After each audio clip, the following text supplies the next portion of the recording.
আসসালামু আলাইকুম রহমতুল্লাহি ওবরকাতুহু। সম্মানিত দর্শক, বীর মুক্তিযোদ্ধা অ্যাডভোকেট ফজলুর রহমান সাহেবকে নিয়ে আবার বাংলাদেশে আলোচনা সমালোচনার ঝড় চলছে। সাম্প্রতিক সময় তার বাসার সামনে বেশ কয়েকটি ককটেল ফুটেছে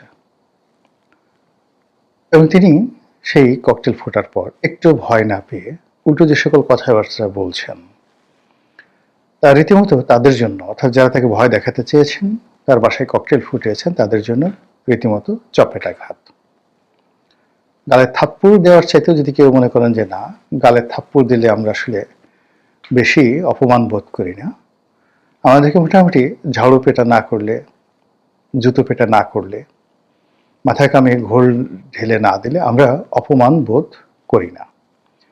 তো এরকম যারা এই চপেটাঘাত বা তার চেয়েও খারাপ কিছু দ্বারা অপমান বোধ করেন, তাদের সকলের জন্য যারা এই উনার বাসায় ককটেল নিক্ষেপ করেছেন, জনাব ফজলুর রহমান রীতিমতো যে সকল কথাবার্তা বলছেন, এটা অত্যন্ত অবমাননাকর, কষ্টকর, বেদনাদায়ক।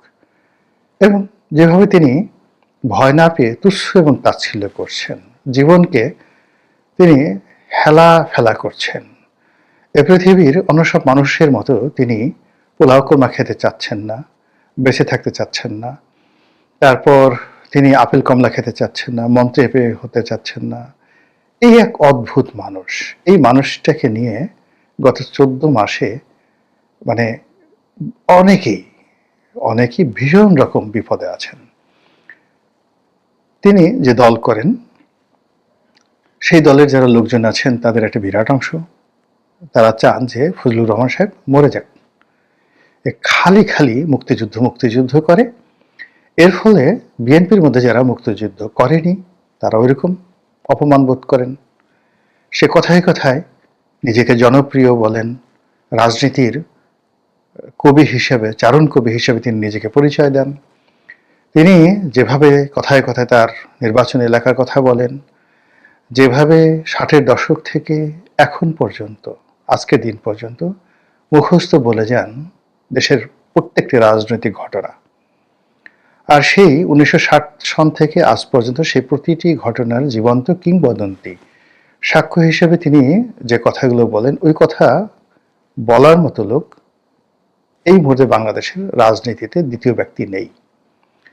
ফলে সকল রাজনৈতিক নেতৃবৃন্দ যারা রয়েছেন, যারা নিজেদেরকে গ্র্যান্ড লিডার ভাবেন, সুপ্রিম লিডার ভাবেন, কমান্ডার ভাবেন, তারা জনাব ফজলুর রহমান সাহেবের এই জীবন্ত ইতিহাসের অভিজ্ঞতা, তার বাগ্মিতা, তার সাহস, তার শক্তি, এটিকে মূলত মনে করেন যে নিজেদের জন্য অবমাননাকর।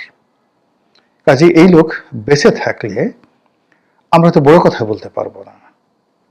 তো ফলে তারা সুযোগ খোঁজেন যে একে কি করে ছোট করা যায়, অবদমিত করা যায়। তো তাকে বলা হলো, এর নাম ফুজু পাগলা। তিনি সেটি নিয়ে স্যাটায়ার করলেন যে আমাকে ফুজু পাগলা বলা হলো, আমি এতে খুব খুশি। এর কারণ হলো, মানুষ হওয়ার চাইতে পাগল হওয়া এই সমাজে অনেক সম্মানের। যতক্ষণ পর্যন্ত সুস্থ মানুষ হিসেবে আমি বেঁচে থাকি, আমার বিবেক বোধ আমাকে যেভাবে নাড়া দেয়, যেভাবে আমাকে কথা বলতে উদ্বুদ্ধ করে, এবং বিবেকের তাড়নায় আমি যে কথাগুলো বলি, আমি যদি সত্যিকার অর্থে একজন ফজু পাগল হয়ে যেতে পারি, তাহলে আমি এই দায় দায়িত্ব থেকে মুক্ত হতে পারি। এগুলো এক যুক্তি। আরেকটি যুক্তি আরো মারাত্মক। তিনি বলেছেন, আমাদের কিশোরগঞ্জ অঞ্চলে একটা মসজিদ রয়েছে, পাগলা মসজিদ। পাগলের নামে যে একটা মসজিদ হতে পারে, এবং সেই মসজিদ যে এতটা সম্মানিত হতে পারে, মানুষজনের ভালোবাসার উপলক্ষ হতে পারে, এটা দেখে আমার কাছে মনে হয়েছে যে আমি যদি ফজু পাগলা হিসেবে মরে যাই, আর মানুষ যদি আমার পাগলামোকে স্মরণ করে এবং এভাবে আমার নামে একটি মসজিদ তৈরি হয়, আমি পাগল হয়ে মরতে চাই। এখন যারা ফজু পাগলা বলতেন, তারা এখন আর বিশ্বাস করেন এই কথা বলার পরে কেউ আর তাকে ফজু পাগলা বলেন না। তার বয়স এখন প্রায় 80 বছর। তাকে যে কোনো হানি ট্র্যাপে ফেলবে, অন্যান্য যে সমস্ত সরকারের লোকজন, আশেপাশের লোকজনকে মেয়ে মানুষ দিয়ে যে সমস্ত কথাবার্তা বলা হচ্ছে, এটা তার দ্বারা সম্ভব নয়। তার স্ত্রী, সে এত এখন মানে চোখে ঠিক মতো দেখেন না, অনেক সময় অনেক কথা স্মরণ করতে পারেন না। এই জন্য সার্বক্ষণিকভাবে তার স্ত্রী তার সঙ্গে 24 আওয়ার্স তার সঙ্গে থাকেন। এমনকি বাথরুমের দরজা খুলে তাকে বাথরুমে ঢুকিয়ে দিতে হয়, প্রাকৃতিক কর্ম সারার পর তাকে আবার বাথরুম থেকে বের করতে হয়, খাওয়ার পর তার মুখ মুছিয়ে দিতে হয়। এখন এইরকম একজন বয়োবৃদ্ধ মানুষ, সে মানুষ জামাতের জন্য যন্ত্রণার বিষয় হয়ে গেছে। তিনি যে কথাগুলো বলছেন, এই রাজাকারের বাচ্চা, এই আলবদরের বাচ্চা, এই আশামসের বাচ্চা, এই কথা শুনলে মানে যারা ওই সময়তে রাজাকার আলবদর ছিলেন, অথবা যাদের বাবা মা রাজাকার বা রাজাকারী আলবদর বা আলবদরে ছিলেন, তাদের জন্য জনাব ফজলুর রহমান আজরাইলের সেতু একটা বিপজ্জনক প্রাণীতে পরিণত হয়েছেন। অথবা যারা যে কোনোভাবে পাকিস্তান আর্মির সঙ্গে অ্যালার্ট ছিলেন, অথবা এখন যারা পাকিস্তানকে নিজেদের জিন্দেগি, নিজেদের বন্দেগি, নিজেদের ওয়াতান, ওয়াতান অর্থ দেশ, তারা মনে করেন যে এই জিনিসগুলো মানে তাদের জন্য ভালো। এই লোকগুলোর কাছে জনাব ফজলুর রহমান এখন একটা জীবন্ত দানব, ফ্রাঙ্কাইনস্টাইনের দানব হয়ে গেছে। ফলে কি হলো, কিছুদিন আগে যখন তার বাসায় কিছু যুবক যুবতী তার বাসার সামনে প্রতিবাদ করলো, টিনের চালের কাউয়া ফজলু আমার ড্যাশ, এই জিনিসটিকে বিএনপির যারা লোকজন আছে তারা এটাকে ম্যাটারাইজ করলো, তাকে দল থেকে বহিষ্কার না করে সাময়িকভাবে তার সকল পদ পদবি স্থগিত করলো। এতে করে যারা ফজলুর রহমান বিরোধী লোক বিএনপির ভেতরে, বিএনপির বাইরে, রাজনৈতিক অঙ্গনে, তাদের মধ্যে রীতিমতো খুশির বন্যা, ঈদের আনন্দ। কিন্তু যেই মুহূর্তে তিনি আবার মনোনয়ন পেয়ে গেলেন, এই মনোনয়ন পাওয়ার পর বিএনপির মনোনয়নের তালিকা যখন তার নাম এলো, তখন সকলের উপর রীতিমতো ঠাড়া পড়ল। আর তিনি এই মনোনয়ন লাভের পরে তার যে sprit and speed, sprit SPRIT and speed SPWD, তার যে গতি এবং তার যে আধ্যাত্মিকতা, এটি আরো শতগুণ বেড়ে গেল। তার বয়স কমে গেছে এখন 10 বছর মিনিমাম, শক্তি ভালো হয়ে গেছে, চেহারাও বেড়ে গেছে, কথাবার্তা আগের চেয়ে আরো যে শানিত ভাব চলে আসছে, এবং তিনি দ্বিধা আসছে কথা বলে যাচ্ছেন।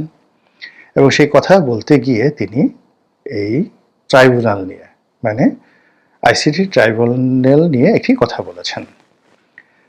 সেই কথাটা বলেছেন এইভাবে যে আমি এই কোর্ট মানি না, এরকম ভাবে আসছে। তো এর সামনে পেছনে অনেক কথা আছে, উপরে নিচে অনেক কথা আছে, কেন বলেছেন অনেক যুক্তি আছে। এই জিনিসগুলো মানে তিনি হয়তো তার মতো করে, তার বিরুদ্ধে কন্টেম্পট অফ কোর্ট হয়েছে, তাকে হাজিরা দিতে বলা হয়েছে, রাষ্ট্রদ্রোহের কথা বলা হয়েছে, আর কি কি যেন বলা হয়েছে। তো এটাতেও সে ভয় না পেয়ে আরো মহা খুশি হয়েছে।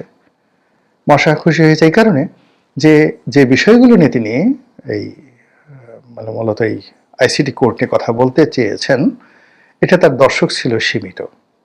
কিন্তু যেই মুহূর্তে তিনি কোর্টে যাবেন এবং নিজের পক্ষে যুক্তি তর্ক স্থাপন করবেন, সঙ্গে সঙ্গে এটা ওই ICT কোর্টে একটা রেকর্ড হয়ে যাবে, এবং এটাই তিনি চাচ্ছিলেন। বোঝার চেষ্টা করুন, মানুষ যত বুড়া হয় তত তার বুদ্ধি বাড়ে, সাথে সাথে শয়তানি বাড়ে। এখানে ফজলুর রহমান সাহেবের শয়তানি বেড়েছে না বুদ্ধি বেড়েছে, এটা আমি বলতে পারবো না, আপনার করে নেন। এটাকে তিনি রেকর্ড করতে চাচ্ছেন। 2 নম্বর হলো এই যে আমাদের যে সামাজিক মাধ্যমে যারা এরকম ফজলুর রহমান সাহেবকে নিয়ে সামনে এগোতে চান অথবা তার বিরুদ্ধে করতে চান, তারা একটা মৌকা পেয়ে গেছেন। পক্ষে বিপক্ষে এটা নিয়ে যত কথাবার্তাই হচ্ছে, আলটিমেটলি এটা পুরো যে বিচার ব্যবস্থা, সেই বিচার ব্যবস্থাকে প্রশ্নবিদ্ধ করছে, এবং এতে ফজলুর রহমানের যে আগের যে ইমেজ, তার সাথে আরো বেড়ে গেছে। এবং এই যে তার বিরুদ্ধে যে আদালত অবমাননা, আমি দেখলাম যে কি একটা সেই ইউটিউব চ্যানেলে তিনি বলেছেন যে যারা তার বিরুদ্ধে অভিযোগ এনেছেন তিনি তাদেরকে ধন্যবাদ জানাতে চান, এবং চিফ প্রসিকিউটর জনাব তাজুল সাহেবকে তিনি মিষ্টি পাঠাতে চান। এই ঐতিহাসিক সুযোগ তাকে করে দেওয়ার জন্য তিনি এখন এই কোর্টে হাজির হতে পারবেন, আত্মপক্ষ সমর্থন করতে পারবেন, আর তার না বলা কথাগুলো, যেটা বিবেকের তাড়নায় তার মনের মধ্যে ঘুরপাক খাচ্ছিল, তিনি বলতে চান সেই কথাগুলো ওই কোর্টে দাঁড়িয়ে তিনি বলতে পারবেন, যেটা ওই কোর্টে অন রেকর্ড থাকবে। ফলে তিনি হয়তো মরে যাবেন কয়দিন পরে, কিন্তু এগুলো ফজলুর রহমান ছিলেন একজন লোক, এই কথাগুলো বলেছেন, রিগ্রেট করেছেন। এটা অনেকটা সেই সক্রেটিসের মতো, যে সারা দুনিয়ার কত বছর আগে সেই সক্রেটিস মারা গেছেন হেমলক পানে। তো যে বিচারক করেছেন আমরা কেউ তার নাম জানি না।